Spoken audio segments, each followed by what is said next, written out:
할렐루야! 오늘도 말씀 속에 하나님이 주시는 귀한 은혜를 체험하는 시간이 되시길 간절히 소망합니다. 사실 지난번에 저는 욥기 1장 1절부터 12절까지 말씀을 가지고 하나님의 평가 기준이라는 제목으로 하나님의 말씀을 전해드렸던 바가 있습니다. 사실 이 설교를 두 번에 나눠서 욥기 1장을 두 번에 나눠서 설교할 계획을 가지고 있었습니다. 그런데 두 주 전에 저희 강사 목사님께서 계셨고 또 지난주에는 한영 합동 예배를 드리는 바람에 저희가 본문을 다른 말씀을 전하다 보니까 중간에 다소 끊김이 있었습니다. 근데 두 주 뒤인 오늘에서야 이제 욥기 1장의 나머지 두 번째 부분인 1장 13절부터 1장 마지막 절까지의 본문으로 우리 시리즈 설교를 오늘로써 마치게 됩니다. 오늘 하나님께서 주시는 귀한 말씀을 통해서 또 귀한 은혜를 받으시는 복된 시간이 되기를 간절히 축원합니다. 지난번에 제가 여러분들께 해드린 설교 말씀이 벌써 두 주가 지났기 때문에 생각이 잘 안 나시는 분들이 계실 거라고 생각됩니다. 그래서 제가 지난번에 살펴보았던 욥기서 1장 전반부 부분 본문의 핵심 요지를 다시 한번 말씀을 드리겠습니다. 그때 핵심 요지는 무엇이었냐면요, 사람에게 중요한 것은 그 사람이 가지고 있는 소유에 있지 않고 그 사람이 하나님 앞에서 어떤 사람인지가 중요한 것이다라고 말씀을 드렸었습니다. 이 세상에서 어떤 것들을 소유하고 있었는지에 따라서, 내가 무엇을 가지고 있었는지에 따라서 천국과 지옥의 운명이 결정된다든가 우리의 천국 상급이 결정되어지는 것이 절대로 아닙니다. 사람들은 마치 그런 것 같이 그렇게 피땀을 흘리면서 일평생 뭔가를 소유하기 위해서 살아갑니다만 사실은 전혀 그렇지 않습니다. 우리의 운명은 예수 그리스도 안에서 우리가 어떤 사람들인가에 따라서 결정이 되는 것이고 거기에 따라서 우리의 천국 상급이 결정이 된다는 것을 기억하시기를 바랍니다. 누구든지 하나님 앞에 설 때는 여러분 다 똑같습니다. 남자든 여자든 다를 것이 없습니다. 정치인이든 경제인이든 군인이든 직장이 어떻든 간에 상관없습니다. 소유가 어떻든 아무 상관없습니다.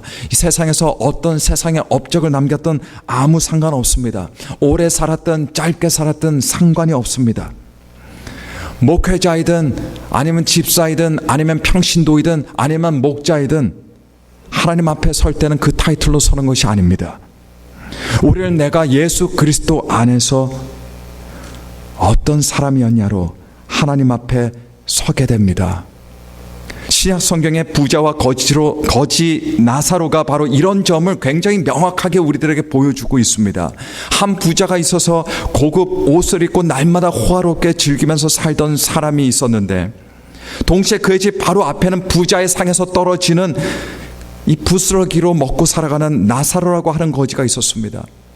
근데 여러분, 사람은 어떻습니까? 사람은 반드시 죽게 되어 있습니다. 시간의 문제일 뿐, 시간만 다를 뿐 누구나가 다 죽게 되어 있습니다.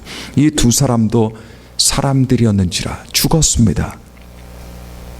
그런데 부자는 지옥에 떨어졌고 그리고 나사로는 천국에 들어가게 되었습니다. 부자는 부자였기 때문에 지옥에 떨어진 것이 아니에요, 여러분.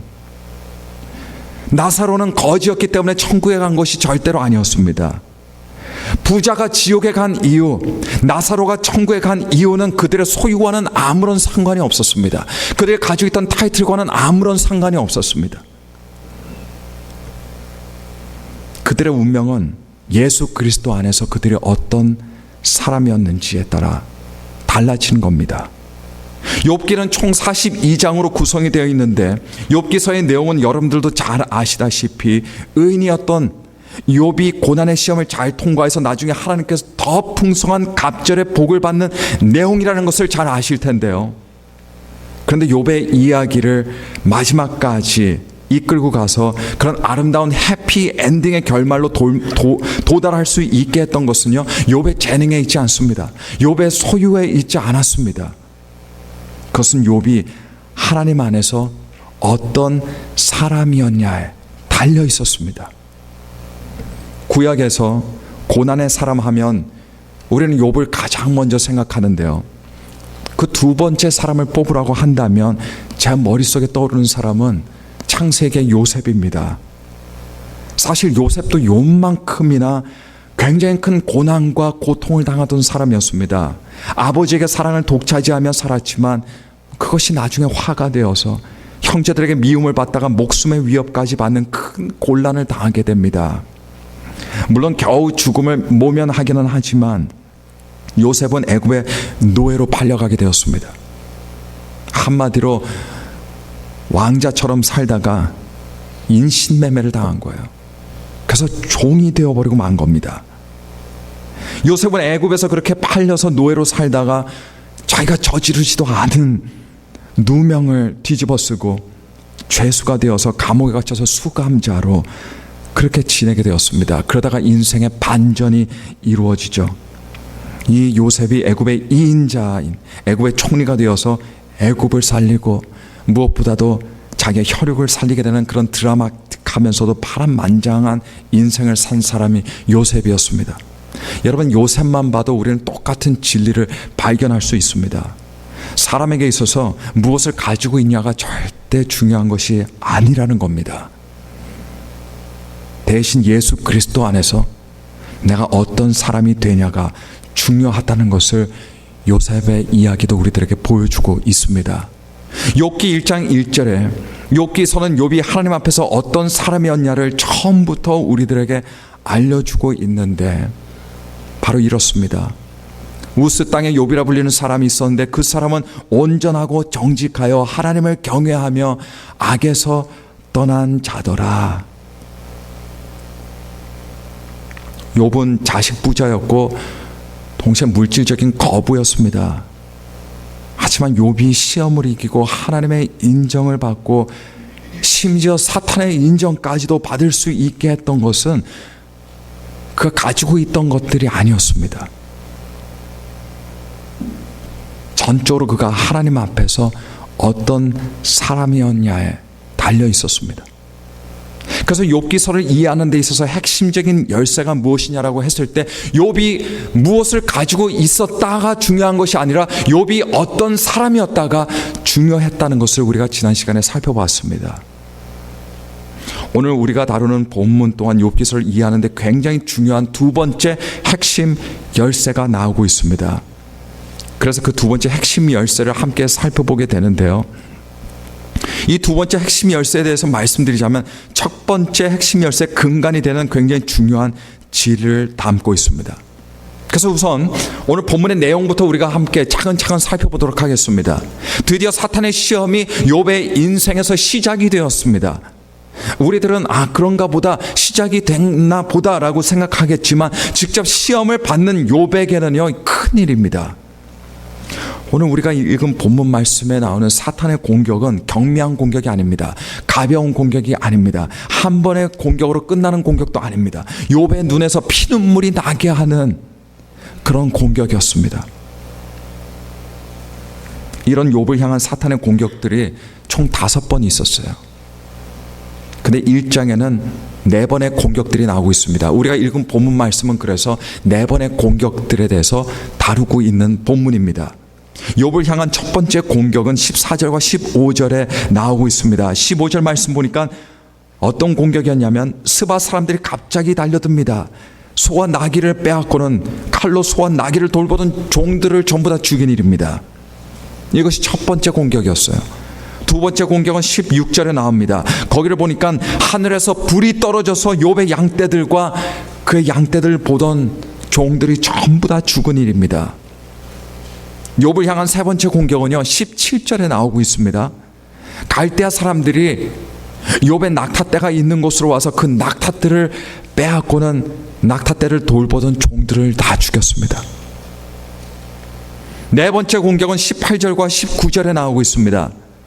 욥의 자녀들이 모두 마다들의 집에 모여서 함께 즐겁게 식사를 하고 있는데 거친 들에서 갑자기 돌풍이 불어오는 바람에 집이 무너져 지붕이 내려앉고 그 내려앉은 지붕 때문에 욥의 자녀들이 모두가 깔려 죽게 되는 그런 비극적인 일이 벌어지고 말았습니다. 이 4가지 재앙들로 말미암아 욥은 말 그대로 거지가 되었어요. 또 사랑하는 자녀들 모두 잃어버리는 비운의 아버지가 되어버리고 말았습니다. 2001년 9월 11일 미국에서 4대의 비행기들이 동시다발적으로 납치가 되었어요. 납치범들은 이슬람 자살 테러범들이었는데 이 테러범들이 비행기 2대를 몰아서 뉴욕의 110층짜리 세계 무역센터 쌍둥이 빌딩, 북쪽 빌딩과 남쪽 빌딩에 각각 비행기 한 대씩 정면 충돌하게 만들어서 폭파시켰습니다. 그 폭파로 인해서 이 쌍둥이 빌딩들은 얼마 지나지 않아서 곧 힘없이 주저앉아 폐허가 되어버리고 말았어요. 세 번째 비행기는 미국 워싱턴의 국방부 청사 건물인 펜타곤에 충돌하게 됐습니다. 네 번째 비행기인 다른 한 대는 피츠버그 동남쪽에 한 곳에 추락하게 만들었습니다. 이 일로 사상자들만, 죽은 사람들만 3,000명이 넘었습니다. 경제적인 피해로 따지자면 계산이 되지 않았어요. 전 세계 사람들이 이 사건을 보면서 진짜 현실에서 일어나고 있는 사건인지 아니면 지금 헐리우드의 영화를 보고 있는지 분간이 안 될 정도였습니다. 큰 혼동과 큰 충격을 가져다 주었어요. 근데 9.11 사건이 터지는 것을 보면서 저는 이런 생각을 했습니다. 이 세상에는 어떤 일이든 아무리 비극적인 일이다 해도 정말 다 일어날 수 있는 거구나. 저는 그런 생각을 했습니다. 1장의 욥의 경우를 보면요, 9.11 때처럼 욥의 인생에 4대의 비행기들이 동시다발적으로 떨어졌어요. 그것 때문에, 그 사건 때문에 욥은 모든 것들을 잃었습니다. 욥의 인생이 불행해지는데 이제 완벽한 조건들이 다 갖추게 되었어요. 근데 욥의 4가지 불행들을 조금 더 자세히 살펴보면 첫 번째와 세 번째 불행은 사람에 의해서 초래된 불행들입니다. 강도들에 의해서. 그래서 가축들을 빼앗기고 종들이 살생을 당했습니다. 욥에게 있어서 그 강도들 생각하면서 일평생 복수의 칼과 응징의 칼을 갈게 만들 법한 합니다. 언젠가 반드시 다시 내 재산을 찾아오리라. 내 종들을 죽인 복수도 하겠노라. 이것을 하지 않을 시 나는 절대 눈을 감지 않겠다라는 이런 마음먹게 하는 그런 큰 불행들이었습니다. 근데 반면에 두 번째, 하늘에서 불이 떨어져서 발생한 불행과, 그리고 네 번째, 거친 들에서 돌풍이 불어 집이 무너져 자식들의 생명을 앗아가게 한 일들은요, 자연에 의해서 초래된 그런 불행들입니다. 이 일들에 대해서 누구를 탓할 수 있을까요? 하나님을 탓할 수 있습니다. 어떻게 하나님이 그러실 수 있으신가? 어떻게 이제까지 내가 최선을 다해서 하나님께 매번 제사를 드리며 살았는데 어떻게 하나님께서 이런 일을 내 인생에 일어나게 하실 수 있단 말인가? 하나님을 원망할 수 있는 일들이었습니다. 그런데 여러분, 욥이 이런 인생의 불행한 일들이, 4대의 비행기들이 떨어졌을 때 욥이 무엇을 했습니까? 이 부분을 저와 여러분들이 눈여겨봐야 됩니다. 그가 뭘 했냐면요, 20절의 내용입니다. 욥이 일어나 겉옷을 찢고 머리털을 밀고 땅에 엎드려 예배했다라고 이렇게 기록하고 있습니다. 욥에게 그런 엄청난 불행들이 닥쳤을 때, 욥이 모든 것들을 잃어버렸을 때 욥이 무엇을 했습니까? 하나님을 예배했습니다.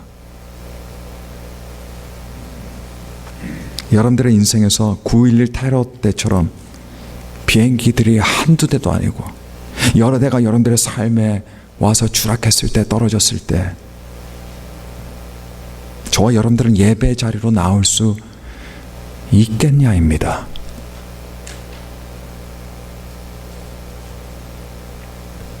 이 20절 말씀 전반부를 보니까 욥이 일어나서 겉옷을 찢었다고 되어 있어요. 머리털을 밀었다라고 이렇게 기록하고 있습니다. 왜 욥이 겉옷을 찢고 머리를 밀었을까 생각했을 때 그건 사실 굉장히 자연스러운 일입니다. 왜냐하면 그 당시 사람들은요, 극심한 슬픔의 자리에서 하던 것이 무엇이었냐? 바로 겉옷을 찢고 머리를 미는 일이었어요. 그만큼 욥의 절망적인 슬픔이 표현되어 있습니다. 욥이 온전한 사람이었다라고 해서 절망감도 느끼지 않을 것 같습니까, 여러분? 욥에게 슬픔도 없을 거라고 생각합니까? 아닙니다. 누구라도 절망합니다. 누구라도 깊은 탄식과 슬픔에 빠집니다. 그런데 욥에게는 그것이 전부가 아니었습니다. 욥의 인생에서 사탄의 9.11 테러가 일어나서 그의 인생에 4대의 비행기들이 떨어졌을 때 욥은 무엇을 했냐면요, 남들이 다 하는 겉옷을 찢고 머리를 미는 것만으로 끝난 게 아니에요. 보통 사람들은 거기서 끝납니다.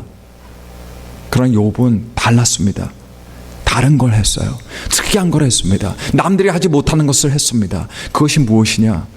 욥은 하나님을 예배했다는 겁니다. 이것이 예수 그리스도 안에서 온전한 사람과 온전하지 못한 사람들의 차이입니다. 예수 그리스도 안에서 온전한 사람은 하나님을 예배합니다. 하나님을 경외하는 사람은 인생에서 비행기 4대가 떨어지고 추락했다고 해서 그 자리에서 복수의 칼날을 갈거나 그러지 않아요. 하나님을 예배합니다. 왜냐하면 모든 일들 가운데 하나님의 선하심과 하나님의 인도하심과 하나님의 뜻을 믿기 때문입니다. 제가 우리 교회에 대해서 참 뿌듯하고 자랑스럽게 생각하는 것이 많이 있는데 그 중에 한 가지가 있습니다. 사실 적지 않은 교회들이 가지고 있는 문제이기도 합니다. 그것은 뭐냐면요, 주일날 사람들이 교회에 오면 교회 와도 예배를 드리지 않는 사람들이 있다는 거예요. 예배 시간에 예배 안 드리고 부엌에 가서 일합니다. 아니면 여기저기 돌아다닙니다. 예배당 바깥에 있습니다. 거기서 대화를 나눕니다. 아니면 다른 곳에 조용히 가 있는 경우도 있습니다. 그래서 교회들마다 예배 시간에 사람들이 교회는 있는데 예배를 안 드리는 그 인원수를 줄이기 위해서, 최소화하기 위해서 예배 시간이 시작되면 그런 유동인구가 없도록 모두가 예배를 드릴 수 있도록 나름 대처를 하며 노력을 합니다. 물론 예배 시간에 안 들어오려고 하는 마음 이해 못하는 건 아니에요. 왜냐하면 누구나가 다 처음부터 진정한 신앙인으로 출발한 것이 아니기 때문입니다. 우리들도 다 그런 과정을 거쳤어요. 때로는 예배 시간이 힘들어요. 때로는 예배 시간이 지겹게 느껴집니다. 때로는 목사님 말씀에서 은혜를 못 받을 때도 있습니다. 하지만 우리가 잊지 말아야 하는 것이 있어요. 그것은 뭐냐면 예배는 중요하다는 겁니다. 하나님의 사람들이라면 하나님의 사람들에게는 예배는 굉장히 심각한 겁니다. 한 번은 한 분에게 이런 간증을 들은 적이 있습니다. 이분은 본래 저와 여러분들처럼 교회를 다니던 분이 아니셨어요. 이분의 아내만 교회를 다녔는데 결혼을 하고 나서 아내가 교회를 가니까 이 남편이 착한 남편인지라 같이 안 가줄 수가 없었더라는 거예요. 그래서 같이 교회에 갔습니다. 그런데 이 부부가 같이 교회에 들어와서 예배를 드리는 것이 아니라 아내는 예배 드리러 들어가고 남편은 교회 주차장 그냥 차 안에서 그 안에서 기다렸다는 거예요.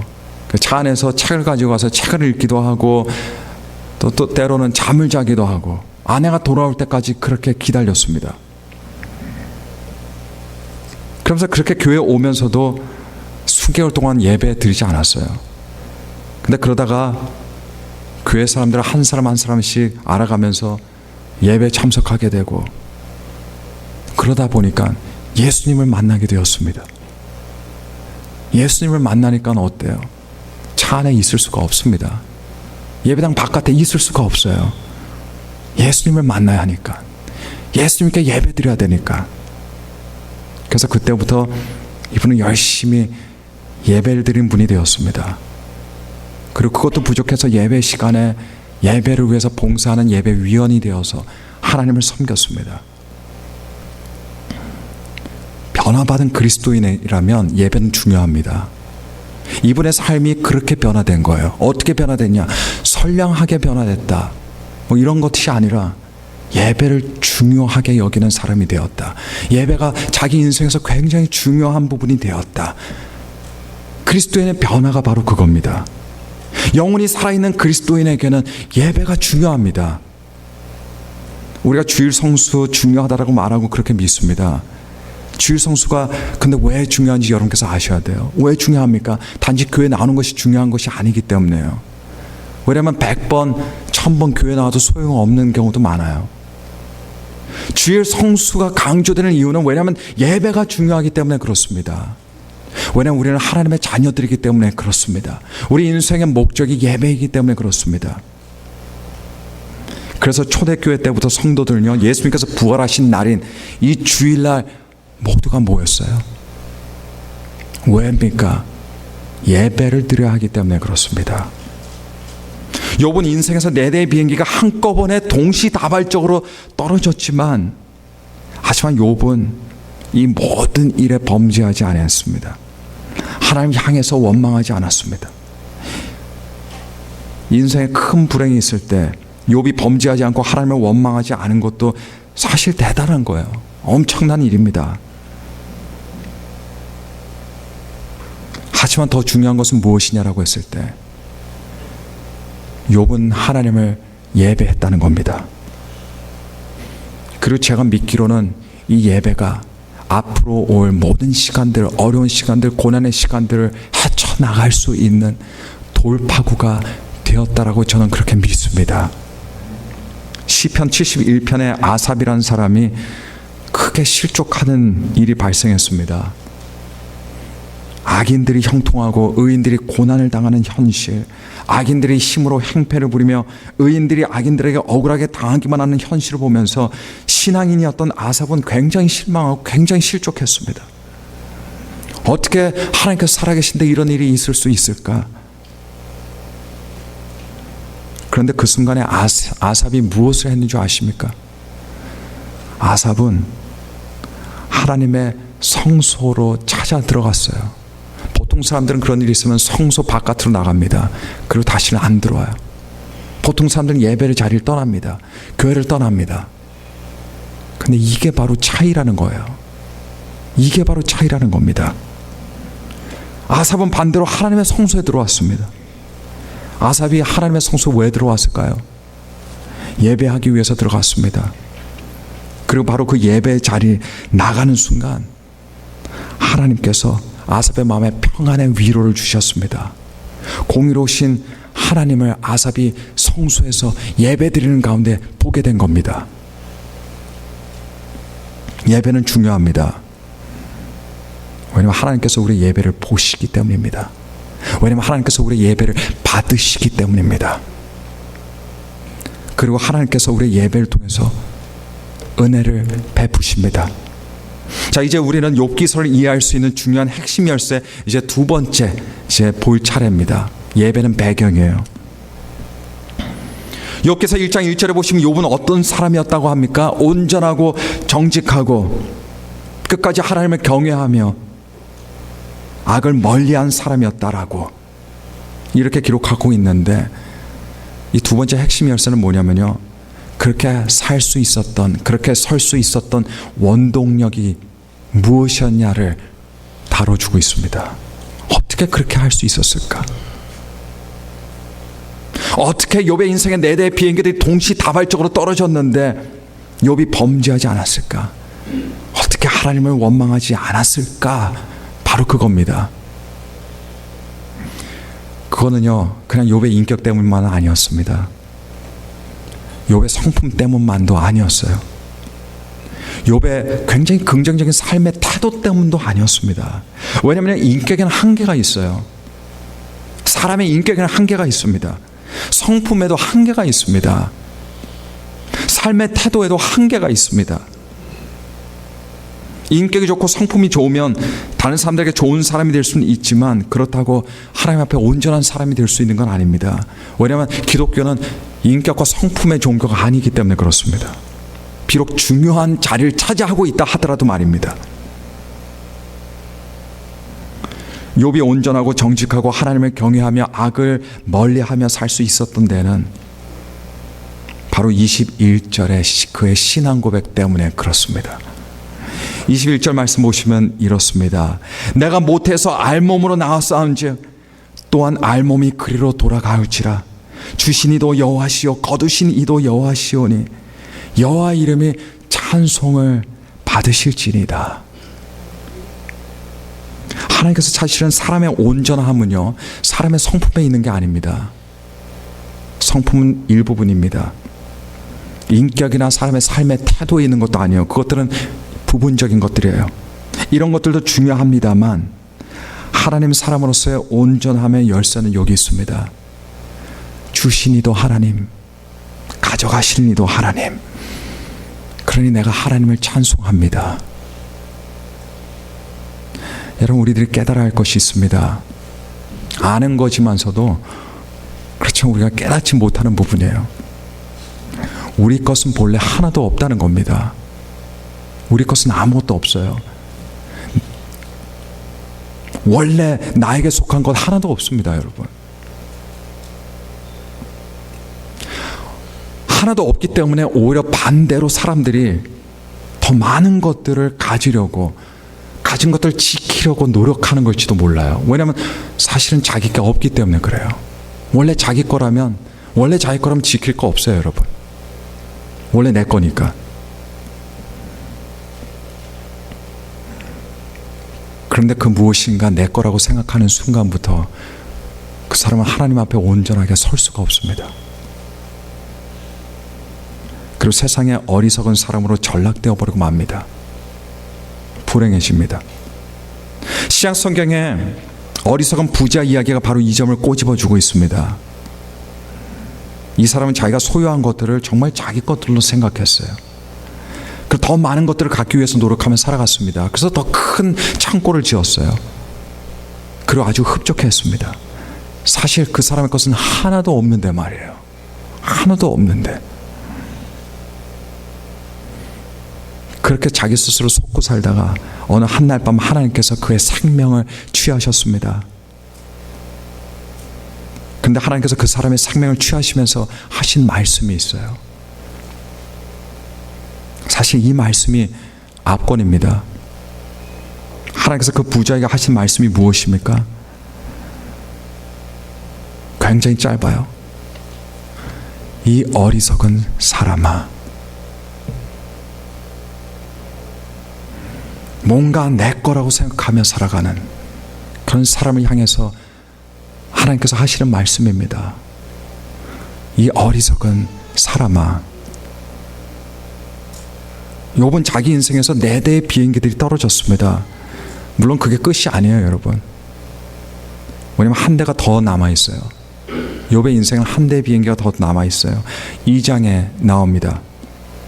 그런데 어쨌든 그는 4대의 비행기들이 그의 인생에서 떨어졌음에도 불구하고 하나님을 예배했습니다. 그가 예배를 드릴 수 있었던 이유, 혹시 내가 예배드리면 하나님께서 다 돌려주시지 않으실까? 혹시 내가 예배드리면 하나님께서 다 채워주시지 않으실까? 그게 아니라 내가 못해서 알몸으로 나왔사온즉 또한 알몸이 그리로 돌아갑니다. 주신 이도 하나님이시고 거두신 이도 하나님이시니까 하나님의 이름이 찬송을 받으시기에 합당합니다. 찬송을 드리기 위해서 예배를 드린 겁니다. 찬송을 드리기 위해서. 하나님께 다시 돌려달라고 생떼를 부리기 위해서가 아니라 하나님 축복 주시옵소서라고 구하기 위해서 간 것이 아니었습니다. 욥기는 온전한 사람에 대한 이야기입니다. 그리고 욥기서에서 우리가 배우는 온전한 사람의 일면이 어떤 것이냐, 그것은 주신 이도 여호와시요 거두신 이도 여호와시오니 여호와 이름의 찬송을 받으실지니다 라고 말할 수 있는 사람입니다. 온전한 신앙이 온전한 사람을 만듭니다. 온전한 사람이 온전한 신앙을 만드는 것이 아니라 온전한 신앙이 온전한 사람을 만드는데, 온전한 신앙이 어떤 신앙이냐면 내 것은 하나도 없습니다. 그저 주신 이도 하나님이시고 가져가시는 이도 하나님이십니다.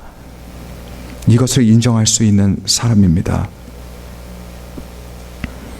이 세상에서 사람이 소유할 수 있는 것은 아무것도 없어요. 내 아내도 내가 소유할 수 없어요. 내 남편도 내가 소유할 수 없습니다. 내 자녀들도 내가 소유할 수 없습니다. 아무것도 소유할 수 없어요. 그러니까 이 세상의 것들로 우리는 부유한 사람이 될 수 없다는 결론밖에 없습니다. 왜냐하면 소유할 수 없으니까. 하지만 그럼에도 불구하고 우리는 부유한 사람이 될 수가 있습니다. 부자가 될 수 있다는 이야기예요. 어떻게 부자가 될 수 있습니까? 어떻게 부유한 사람이 될 수 있습니까? 이 세상에 소유한 것들로 부유해지는 것이 아니라 하나님으로 부유해지는 그 길밖에 없습니다. 예수 그리스도로 부유해지는 그 길밖에 없습니다. 그래서 하나님이 우리의 부유함이 되시고 예수 그리스도가 우리의 부유함이 되어주시는 겁니다.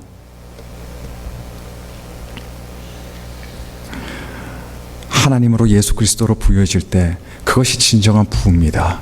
그것이 진정한 부예요. 욥기서는 욥을 소개할 때 그가 거부라고 이렇게 소개합니다. 우리는 원체 물질적이어서 다른 것들 보지 않고 욥이 뭘 가지고 있었나 그것만 봐요. 그래서 욥이 어떤 사람이었냐는 사실 별로 신경 쓰지 않습니다. 아, 욥이 이렇게 부자였구나. 하지만 그런 안목으로 보면 우리는 욥기서를 볼 수가 없습니다. 깨달을 수가 없어요. 왜냐하면 욥기서가 말하는 욥의 진짜 부요함은 물질의 부요함이 아니기 때문에 그렇습니다. 욥기도 그렇게 이야기하잖아요. 물질은요, 있다가도 없고 없다가도 있을 수 있는 것이 물질이라는 겁니다. 진정한 부요함은 하나님에게 있습니다. 그래서 절망한 사람도 얼마든지 부유한 사람이 됩니다. 좌절하는 사람도 사실 얼마든지 부유한 사람이 됩니다. 이 신앙 고백이 중요한 신앙 고백입니다, 여러분. 오늘날 달라고만 하는 신앙 고백이 아니라 주신 이도 하나님이시고 가져가신 이도 하나님이시니 그저 하나님 찬송을 받으시기를 원합니다 라는 이런 신앙 고백이 오늘날 우리의 삶 가운데, 우리의 공동체 속에 있게 되기를 여러분 간절히 축원합니다. 우리 들은 말씀 생각하면서 함께 기도하시겠습니다. 우리 기도하실 때 하나님 아버지, 우리의